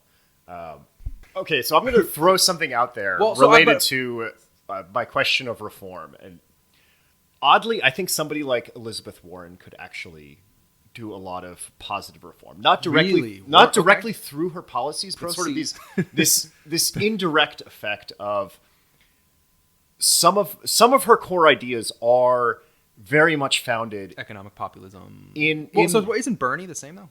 Like, why not Bernie? If you're gonna say Warren, why not Bernie? Because he's less woke than she is. She's pretty woke, dude. She's got her pronouns in her bio on Twitter. I think there's Like she's pretty. maybe I'm less familiar with his policy. They're pretty. I don't think he equivalent gets on it. policy. I You think don't so? I think something there's fundamentally something about his democratic socialist platform that I just doesn't think jives with reality. Whereas I think Elizabeth Warren understands reality a little better. I think she's less ideological in that she hasn't been doing this near this. Anyway, my argument is that some of her biggest issues are some of the biggest problems that need to be solved. And I think What are those issues? if we directly go in and say, okay, well, we have this giant problem with universities and education. How do we solve this problem? Tell me if I'm sort of accurately representing Yeah. somewhat what you're saying here. Is that they would force some kind of reform. They would get this country in the mindset that we are going to change institutions. It may Right. not be in the optimal way that like a more IDW-minded reformer would, if you will. But But they we might will open get- that conversation. Right. It's sort of an And appetizer. if they allow for that reform. conversation, then a lot more voices might be heard. I want and to show up. challenge that because I do disagree. So I All think right. that the way I think about this question is actually not really all that policy focused, which I know is a little obnoxious and not very intellectual of me, but let me explain. I think of it in terms of a presidential election is a moment where the country sends itself a message. It's a moment where the country tells itself something. And when I watch what's going on in the Democratic primary, my vote is just one vote. And I will vote in the election. I will vote in the Democratic primary, and I will vote in the general election. But when I look at what's going on and I watch how other people are voting, and I'm very interested. Like, I look at the polling, I look at the election results. I'm the kind of person who pays a lot of attention to this. The reason I'm so fascinated by it is because it sends a message about what people want and what people are consenting to and what people are propping up, what people are approving of with their vote. So what I think of it as is, if Trump wins, what are we approving of? In theory, we are approving of Trump and what he stands for and what he represents to most people. If Biden wins, same thing. If Elizabeth Warren wins, same thing. So what I base my answer off of, and I'll tell you my answer at the end, is whoever wins, their sort of just general vibe, their campaign, their messaging, we are endorsing that in a major way by electing them president. I mean, what is a bigger endorsement of somebody's worldview than electing them president of the United States? And not just their worldview, but their rhetoric. And this is key. So if we re-elect Trump, it is a suboptimal solution because we endorse an uncivil form of dialogue. Nobody can argue that Trump is good for civil dialogue. He's just not. And I think that we endorse that if we re-elect him to a certain extent, especially if he wins the popular vote. Now, and I'm not saying that him winning is the worst possible result, though, because the worst result for me is if somebody who is overtly woke in their rhetoric and in their messaging wins, because then the message the country sends itself is, this wins. This is what's being endorsed. This is a mandate for wokeness. So say a very woke candidate like a Kamala Harris or a Kirsten Gillibrand wins. I would actually argue Elizabeth Warren is a more woke candidate, but she's a little bit more policy focused, but she's in my kind of like barrel of wokeness. I kind of put her all in the same. Instead of basket of deplorables, it's barrel of wokeness.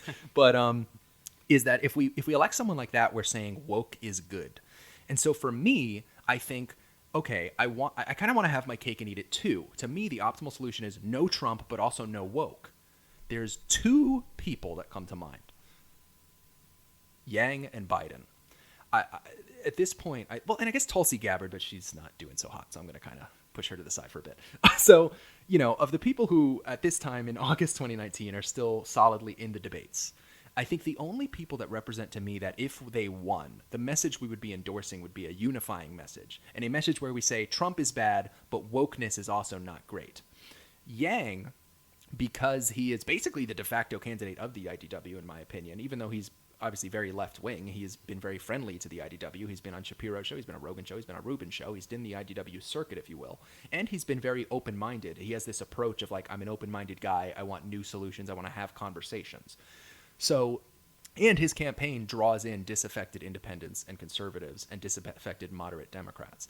Biden, I'm a little bit more shaky on, just because he's fought back at the wokeness a little bit at times, but he's also given into it pretty hard at other times.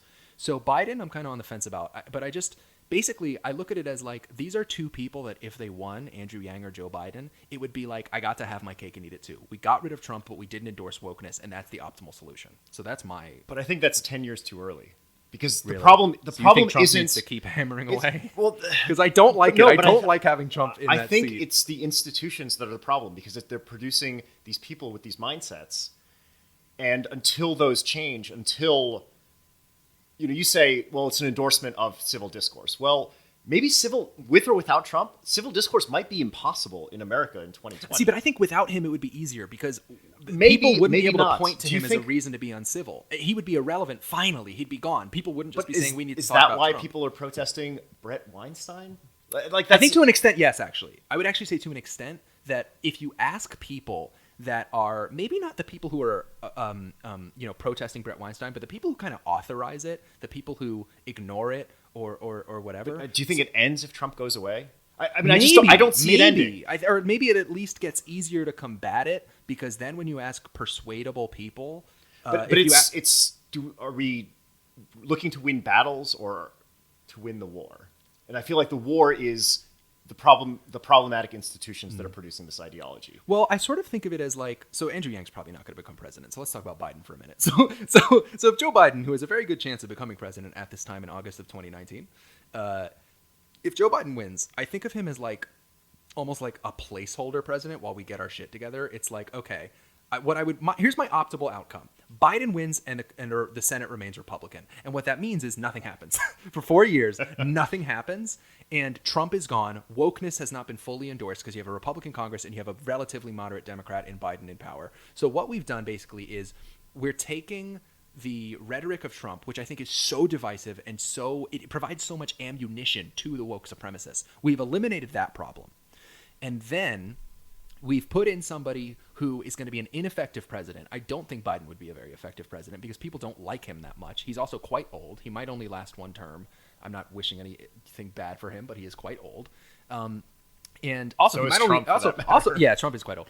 And also, Biden might only last one term. I'm not just necessarily talking about his life expectancy. I'm talking about, I think he would be an unpopular president, especially with a Republican Congress. And what I want is, so here's the long term. So I'm kind of cheating because I'm doing 2020 and 2024. It's Biden wins in 2020. Trump is gone. Wokeness also didn't get a full endorsement because the Republican Senate, Biden is president. But then in 2024, a normal fucking Republican like Nikki Haley, who's kind of my gal, or Den Crenshaw, people that I really like, or Ben Shapiro for that matter, a normal Republican, a normal conservative Republican wins, and then they can reform the institutions in 2024. After we eliminate the Trump problem of the whole brand of conservatism and anything right I of think center this is being ruined. Maybe this really, I think, ties nicely back to what the IDW is, in that what you just said is a top-down reform in sort of the old style of creating these institutions. And I think that's what's gone. I think this top-down, well, let's just elect a person and they'll create the right set of institutions. I don't think that exists anymore. I think the institutions, like the IDW, the new ones, have to emerge. They have to emerge from this new communication. And do you medium think we that a have. Trump victory would help with that? A Trump re-election victory? My only point about Trump was that if you believe that all of these institutions need to go down, Trump is the best. Does he, though? I don't think he gets it. Like, I don't think he actually knows what he has to do. It I doesn't feel like matter. He creates pays so lip much service. chaos that, He creates a distraction so we can run in and reform the institutions. Is but that it's not reforming. It's collapsing the institutions, right? If it is, yeah. if it's Okay, just, we so just need his to end the mainstream re-election media, we need would to be like a end death the knell for the university. legacy media. It's Yeah. tax tax the hell out of the Harvard endowment. See, but the thing that's It's keeping them alive break at up the this tech point is companies. him. Like, the reason CNN still has any ratings at all is because people want to watch, like, oh, what did Trump do now? How is Don Lemon going to tell me how Trump is racist today?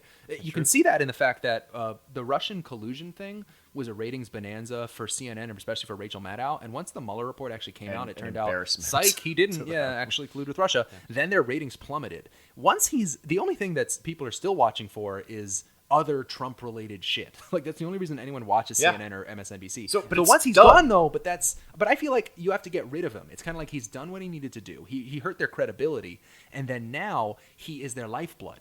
All they can do is continue saying the shit they've been saying, which is he's so awful. That's all we're going to do. We're not going to do any actual journalism. We're going to tell you why Trump is terrible every fucking day, and we're not going to have the kind of conversations that the IDW has. And I think that he's such a distraction to groups like the IDW, to our political discourse, because he is not a civil person, and because he says things that are so outrageous and so easy to, like, sometimes he says things where they'll say that it's racist, and it's at least arguable that it is. And so it's kind of like, I want a Republican president, or a Democratic president for that matter, who is anti-woke, but also in a more surgical manner. So I think a Ben Shapiro is a good candidate, Nikki Haley, Dan Crenshaw. Somebody, I just think that Trump, he's doing more harm than good at this point because he is the lifeblood of wokeness. He's the lifeblood of the legacy media. Yes, he dealt them a big blow, but I don't think he's the right person to further undermine these institutions. There is a symbiotic relationship between the two, and Yeah. Yes. You might also be giving Trump a little more credit than he deserves. Yeah, he didn't do it on in purpose. terms of his influence on that, because I think you get rid of Trump, but I think there are plenty of other things that wokeness could pick up on. It's just Trump makes it so easy. You're totally right. It makes it so easy. But there's so much. But there's so much Yeah. out there that can be picked up on, and I think it would be. So it's. But it will look more It's ridiculous very when they have nice to to stretch it think. more. Trump doesn't even make them work for it. He actually says things that are arguably racist, whereas people would be more sympathetic if the person being called racist every day was Nikki Haley, who's a woman of color. I know I say Nikki Haley a lot, but she's just somebody I really want to be president. So, it's like I think that Trump makes it easy for them to make the argument that the thing that we really need to fight in America is racism and sexism, because Trump says things that are arguably racist and sexist. Yeah. So I think that if On you a put pretty regular basis. Yes. So if you put someone in there who is anti-woke but not as imprecise and frankly stupid as Trump can be, if you put somebody in there, I always give the example that, like, if Trump is a flamethrower or a grenade, then someone like Jordan Peterson or Ben Shapiro is a sniper rifle. It's a more precise weapon with which to fight wokeness. And of course, in hearkening to military-grade weapons, I'm not encouraging any kind of actual violence. It's a legal disclaimer. But So That's good, Scott. it is interesting too about how you're framing it as fighting wokeness. yes, I think he's a bad person to do that. I want somebody I else actually in charge. personally I rarely think of wokeness as something that should be fought, and I Okay. think the act of fighting wokeness probably creates more wokeness. So How are you the way I defining kind of see it is it's more of a feedback loop, in that potentially or almost certainly created by the internet between these groups of sort of competing tribes that are looking for attention or eyeballs or brains to capture. and I think part of it is that dynamic, in that a lot of people don't know any better, and that they don't necessarily have exposure? or an alternative. Yeah. So are you going to maybe sort of make the argument that Trump kind of blows people out of their bubble? Because he kind of did that to me. Like, when he won, it made me kind of like reconsider a lot of And things. I think it also made he was like so an many atomic people bomb think. on my worldview. He made so many people think, and I mean, certainly he made a lot of people not think. Yeah. And, MAGA. but there's, I think it's right. Trump is a very easy figure of something that's much deeper in our society right now, and that is. See, but so this atomic bomb that was dropped on the worldview of many, intellectual liberals like myself, which was the Trump victory, and it made us sort of reconsider our preconceptions. Hasn't that already taken place, and like we don't need a second one? Like I sort of feel like his re-election is doubling down on something that doesn't need a sequel. It's like I feel we don't need like Trump 2 Electric Boogaloo. I sort of feel like what we need now that he sort of think of it this way: he's the Bangalore that bursts the door open, much the way that Milo Yiannopoulos was kind of like blowing the door open for the IDW. He's like this proto IDW figure, but he could never be a part of it because he's kind of awful. Like he wouldn't have been a good representative. Trump is the political equivalent to Milo Yiannopoulos, where Milo was sort of like the media internet meme side of the sort of pre-IDW era of anti-political correct movement and conversation. But he was not sustainable, and he did collapse inevitably. He was gonna collapse at some point. I think Trump is the same way. Trump, I do think he's gonna lose in 2020. I'm not like 100%. I'm like 60-40. But I just think it's like this cannot sustain itself. Having this man tweeting this shit all the time that is so divisive and is so easy for them to point to when you say like basically when you try to make the argument that woke supremacy is an issue and there's something extreme happening on the left that needs to be dealt with, when you make that argument, people will always say, but what about Trump? But Trump and the right, like that's like he's all right and that's the word. And it's like if you get rid of him, that talking point goes away. You remove their like one and only real weapon because it's kind of, from my perspective, arguable. I'm kind of like, oh, okay, they kind of have a point. Like he kind of does do these things. But I know that at the end of the day, he's ephemeral. I've been saying this a lot. He's ephemeral. He doesn't actually represent this big ideological phenomenon the way that wokeness does. And the proof of that is that wokeness isn't represented by one person. Trump's cult of personality is ultimately about him. And when he goes away, it goes away with him. So I think that's probably the idea that I disagree with. Okay. Which is, I guess, my earlier point about me feeling that you give Trump too much credit, that it is Trumpism as a new thing. And whereas I think Trump, I heard him described as like the agent of chaos, in that he kind of picked up on a bunch of cultural forces that were already there and started amplifying them. And in the same way that there's woke cultural forces being amplified, there's sort of these, I don't know if they're properly alt-right, but certainly populist nationalist right-wing views. But in a sense, you are also giving him credit in that he's this agent of chaos and this. It makes him sound very intentional, whereas I think he was just like doing a publicity stunt and it ended up going a lot farther than he thought it ever would go. But I mean, like the way he worked trip with Steve Bannon and all that, like it's there is. He has some ideas I think he believes in, but ultimately he knows the game, and it's a lot of ego-driven actions. I think his core value is his own narcissism. I think he thinks like Trump's number one idea is I am great, like I am Trump and I am awesome, and that he went on a quest to attain the presidency because it is the most prestigious position in our society, and he actually succeeded in doing it, where I think even he thought he would fail, but he wanted to sort of like get as close as he could because it would feed his ego as much as possible. And I think that in his quest for that, he identified a voting bloc brilliantly that was being ignored or that was not being fully taken advantage of by particularly the Republican Party, and he fed them shit they wanted to hear. And I think he like accidentally did something really kind of amazing in winning the presidency, but I don't think that I think he is so chaotic and he's so aloof to what is actually happening. Like I don't think Trump, he pays lip service to like, we need to fight the social media censorship, we need to fight for freedom of speech. I don't think he actually gets it. Like I don't think Trump is a part of the IDW by a long shot. I feel like he doesn't actually know what's going on in the culture war. I think he pays lip service to it because he thinks it's nominally conservative and he is technically a Republican. Sorry, what is nominally conservative? Being like pro free speech and anti social media censorship. I think that he just sees it because he has paid lip service to it on Twitter and all that, and he had the summit and all that. Yeah. But I think he does it. I don't think he gets it. I don't think he actually I think if Dave Rubin sat down with Trump, everyone would be incredibly disappointed in like how ignorant Trump actually is of the culture war. I think you need somebody who gets it. So like Ben Shapiro would be a really good person. Or somebody who is close with Shapiro, like Nikki Haley, who I've said like a million times, but just like somebody who's more viable, perhaps, as a presidential candidate. That's why I bring her up, former governor, ambassador. Yeah, it's kind of so outside of politics. I agree with you that he's suboptimal. Like, that's not the suboptimal ideal choice, to say the least. A free speech candidate.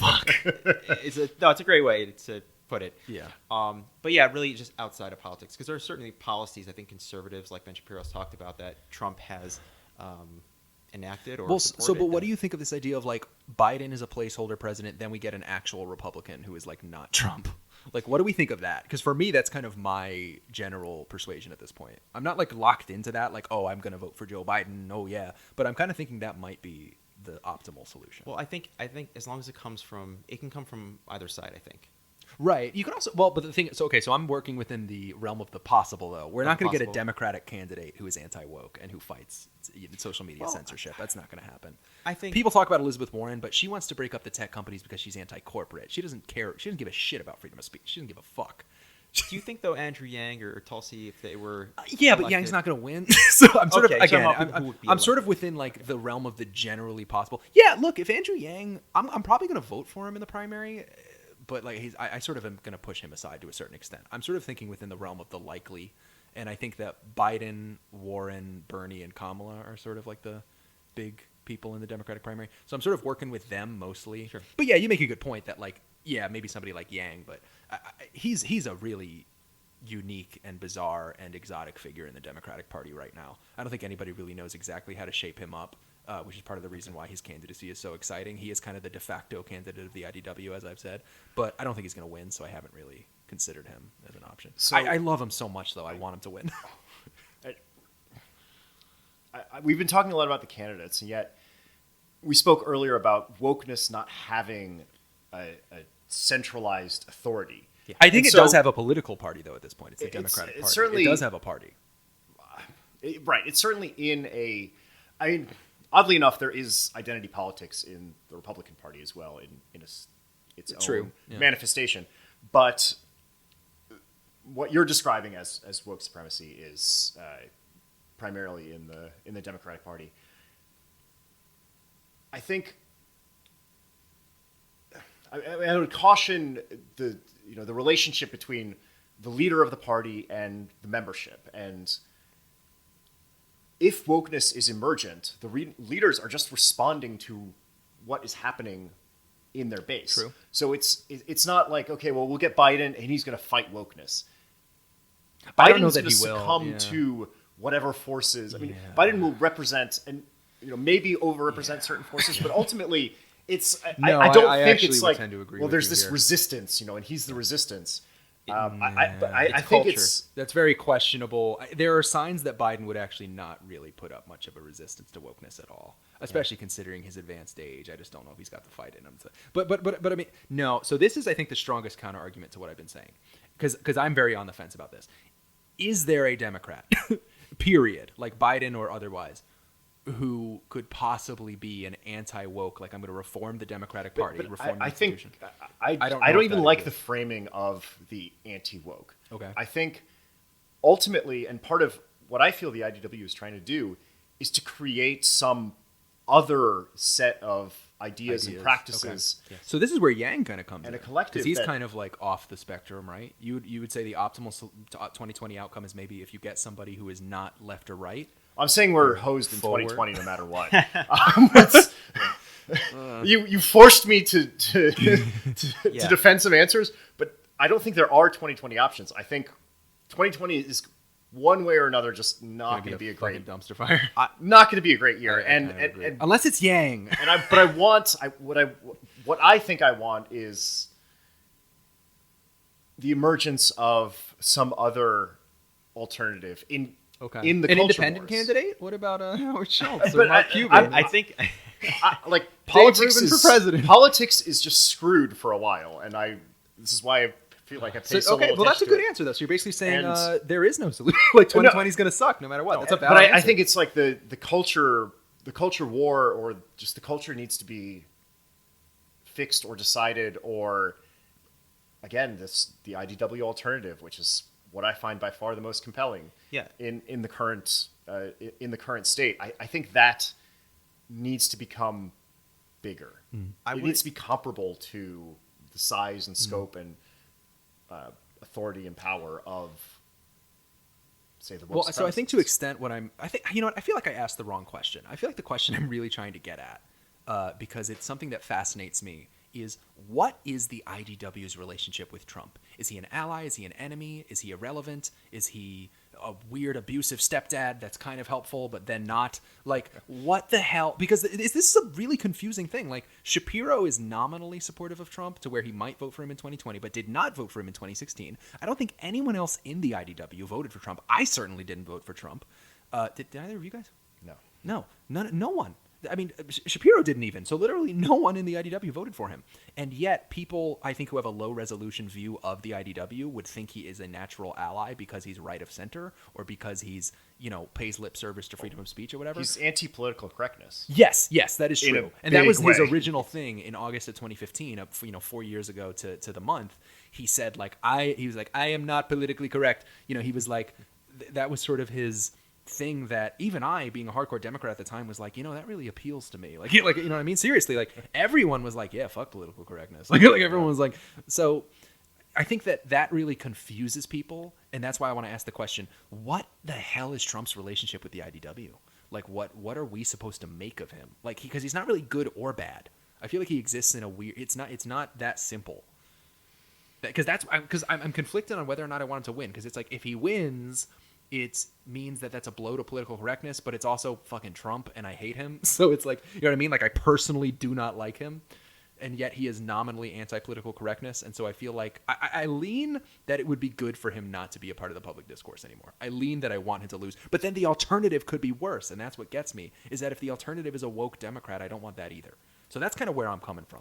All right, so I would say that assuming he does win, there's an opportunity to talk to people who voted for Trump, right? I know people that voted for Trump, and I find that it's a lot easier to open up a discussion with them about what, the IDW actually is, what we represent, and I think it's a way in. So there's always an opportunity with individuals who are going to vote anti-political correctness or against the mainstream in one way or another. And so we might say, oh, some people think they're lost or they've fallen to the alt-right, but I think it's actually an opportunity for us to open up a conversation. And so I bring it to the local level, and I kind of lean to where Peter is, and that is talking about the emergent grassroots ideas that help shape society, because people discount culture shifting policy.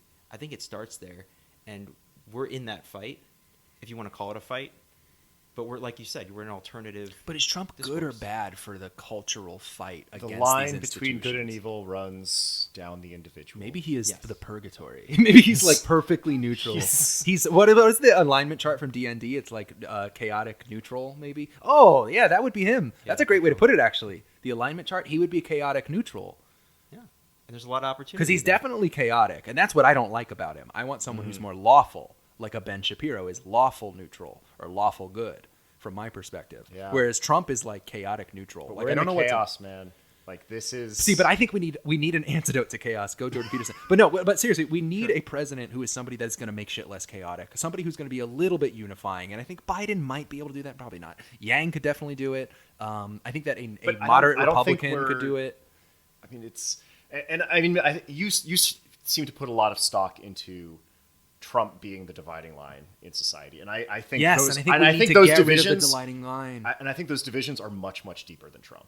I Yes, think Trump but I think represents that a division it'll be that's easier been there and to grown. have conversations about those differences if there isn't a man who exists who basically makes it so that it's like I think of it this way. If you're in a conversation with somebody who's left of center, but they're open-minded to maybe having a conversation with you about political correctness, freedom of speech, what have you, and you say something that they think is kind of a good point, but then they think in their head, I think, oh, if I say this, am I sort of like going along with Trump in some way? So a good example would be like maybe you make a good point about why like illegal immigration is bad. Like you just make this perfectly valid, like reasonable point against illegal immigration. And, I've actually had this conversation where a lot of Democrats will be like, oh, like that's an interesting point. Like, yeah, we can't just have open borders or whatever. But then I noticed that eventually it comes down to like, but Trump is putting kids in cages. And it's like they just revert back to the fact that there is a representation of anything that is not left of center in Trump because he is the leader of the Republican Party, and that he is used as a wedge. He is used as a club, as a cudgel, in that it's like, if you're not left of center, you're Trump. Like there's the whole if you're not left of center, you're a Nazi thing, and that's a whole other thing. But there's also if you're not left of center, you're Trump. Or if I'm not left of center, if I don't go left wing, it means basically I'll put it this way: he's bad PR for anything that is not woke or left of center, because nobody wants to identify with Trump. I don't even want to, and I'm in the IDW. Like, none of us want to. I just feel like he's in the way. That if we're gonna bring people over to the side that is anti-political correctness, which is the center and the right of center, and the sort of like moderate left to an extent, if we want to bring people there, they're going to get scared away because they're going to feel a proximity to him because he is such a toxic brand. And I feel like we need to get rid of that toxic brand, and that we can do that by getting, again, ultimately my end game would be a moderate Republican or somebody who is at least rhetorically not as bombastic and just awful as Trump. So I'm going to go down a little thought experiment right now that I was developing while you were speaking. You're coming at this with the premise of Trump being a reaction to wokeness, but I think actually Trump is more a reaction to intellectual elitism from people on the coasts, flyover country, these stupid people in West Virginia or Kentucky or whatever. And I think that attitude developed for a very long time. And Trump is a reaction to, no, you can't treat us like this. And I think that, there's the political correctness and wokeness, which has emerged more recently, but those sort of social divisions and political divisions have been stewing since the 80s. What is kind of like the state of the IDW? Because people have made the argument that it's like dead. like there are people, I think in Quillette there have been some articles, right? And like people are just making the argument that like it has ceased to exist, really. What are your thoughts on that? Like, is it dead? Is it dying? Is it alive and well? Is it? Yeah, I don't know how you would judge that. Right. It's such an amorphous concept. It's like you can't take its pulse. Like, it's not. I mean, I don't know. I guess I'll get started while you guys are kind of mulling it over. I think it's alive. Like, it's definitely I don't think it's dead. I wouldn't go so far as to say like the IDW is dead, but I would say that it's in a sort of latency period, or in a sort of like incubation period. It's sort of like taken a back seat for a little bit, because like 2018 was the year of Jordan Peterson. It was the year of Jordan Peterson. Like, from January, from the Kathy Newman interview, through the release of 12 Rules for Life, all the way through to the GQ interview in like October, I think. It was just all about Jordan Peterson, and he blew it wide open for the IDW. He just became the only figure who compares is Joe Rogan in influence compared to Jordan Peterson. I guess Shapiro to a certain extent. But so I feel like we've sort of entered a period where the IDW, I think it's taken a back seat maybe to like electoral politics for a little bit while we're kind of working out the 2020 election, because electoral politics isn't really the IDW's forte. Like, we kind of struggled to discuss it a little bit, I think, because it's not really all that philosophical. Like, by definition, electoral politics is not policy. It's not philosophical. Right. So I feel like there's a little bit of a back seat while the public conversation is focused on the elections. And I think that after the 2020 election, we'll sort of get a message and the IDW will receive it as well, because either Trump will win or he'll lose, and we'll sort of digest that message, kind of have conversations like the one we were just having. So I think it does get back to whether it's reactionary or not, or whether it's purely reactionary or not, in that if the IDW is purely reactionary and it is reacted, they got nothing on Peterson, right? I mean, like, I feel like the legacy media and all the various arms of kind of associated with it failed to take down the IDW despite their attempts. And we're not dead. It's still going. And so if it is only reactionary, if it is only about just the survival of this, it survived. And so if it is just reactionary, then yes, maybe it has run its course. And so maybe this incubation period is figuring out, well, is it something more? Is it Eric Weinstein just started a new podcast, for example. And a lot of these figures have been doing interviews and podcasts. Peterson was just on the Independent Institute. I mean, and he's starting that social media site. So there's a lot going on in the IDW sphere, but it's not nearly as high profile as it was. Because the attacks have kind of ceased to a certain extent, They right? failed. Because it failed, They failed. It's sort of like the IDW faced its first challenge, like level 1, the media, like is the boss of level 1 for the IDW's journey, right? And then we kind of beat it, and then now it's like we're on level 2 and we're not really sure who the final boss is, because I feel like at some point there's going to be another threat to these kinds of conversations. Maybe if a certain candidate wins in 2020, like a Kamala Harris or an Elizabeth Warren or whoever or whatever. Well, I mean, honestly, you know what? I would say, so the media was boss on level 1. On level 2, the boss is tech, right? So I think that's the IDW's next conversation is how do we survive the censorship? I think that has been the conversation that like Dave Rubin has been having to a large extent. And that's also why Peterson, right? They created ThinkSpot. Right. And it's going in this direction. I feel like there's sort of a new enemy, and that the media as an enemy of the IDW, I'm sorry, the legacy media, to be specific, as like a foil to the IDW and sort of like the opponent, had these very bombastic sort of proxy skirmishes. The biggest example and the biggest, the Waterloo of the legacy media was Kathy Newman versus Jordan Peterson. It was like such a crushing blow to their credibility, and that those are very bombastic by nature. So it felt like, oh, the IDW is this big thriving thing. I think the fight with tech is more subtle. I think that it'll maybe come into play when like ThinkSpot gets a little bigger, or Minds or whatever.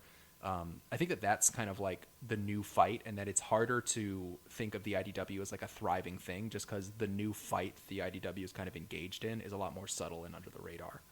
Yeah, I think even if it's at a quieter stage at this point, we're putting in the work. A lot of members in the IDW are producing a lot of content, like we were talking about, the Portal and other podcasts. And well, they're making these new leaps, like getting Bernie Sanders on the Joe Rogan podcast. My God. Yeah. So reaching out to mainstream candidates. Yeah.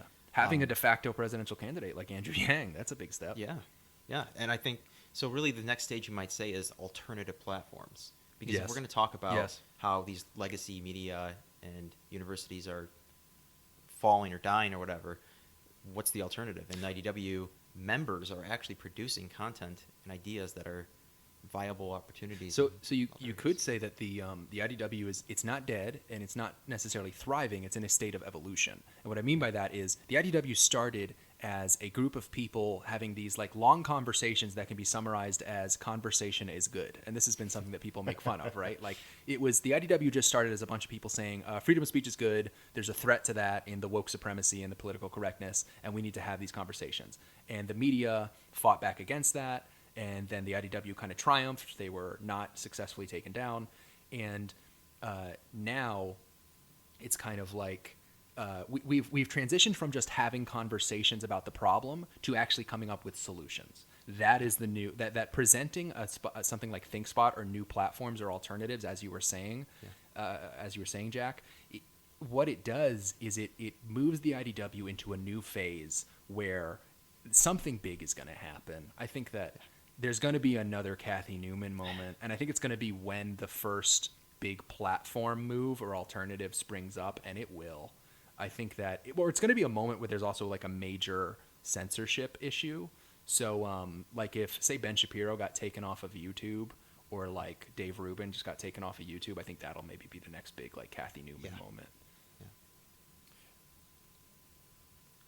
I'm not going to speculate on what the next moment might be, but it does seem like technology is a very natural evolution for a lot of these ideas, because I think the internet, which has given rise to the IDW, has given rise to a new set of problems of collective sense making. So if we are a sense making collective, fundamentally how humans integrate with the internet and use the internet is perhaps the defining problem of our generation for anybody interested in sort of collective decision making. And it does seem like the big problems that we're facing in the world today are collective action problems. I mean, it's things like climate change. I mean, it's things like nuclear proliferation. And if we don't have a good sense making apparatus, if we don't have a good truth making apparatus, we're doomed. Yeah. And I feel like that's kind of the next step for the IDW. It's I wouldn't say it's the next step. Well, okay, maybe it is the next step. It's sort of the, okay, yes, we won level 1 in terms of like we've now agreed conversation is good. Conversation is have good. Those conversations so that we come up with solutions. Exactly, and that's a much harder problem, and yet both technology is the cause and the solution, in a sense, in the way that it is the emergence of the IDW as well. Kind of coming full circle on the whole idea of the disease and the cure. Yeah. All right, I think we're about ready to wrap up. That went great. That was awesome. I'm glad we got to chat. This is Going Dark, an intellectual dark web podcast. Please subscribe to our YouTube channel, like the video, share it if you appreciated it. Let us know what you thought in the comments, and we will see you next time on Going Dark, an intellectual dark web podcast.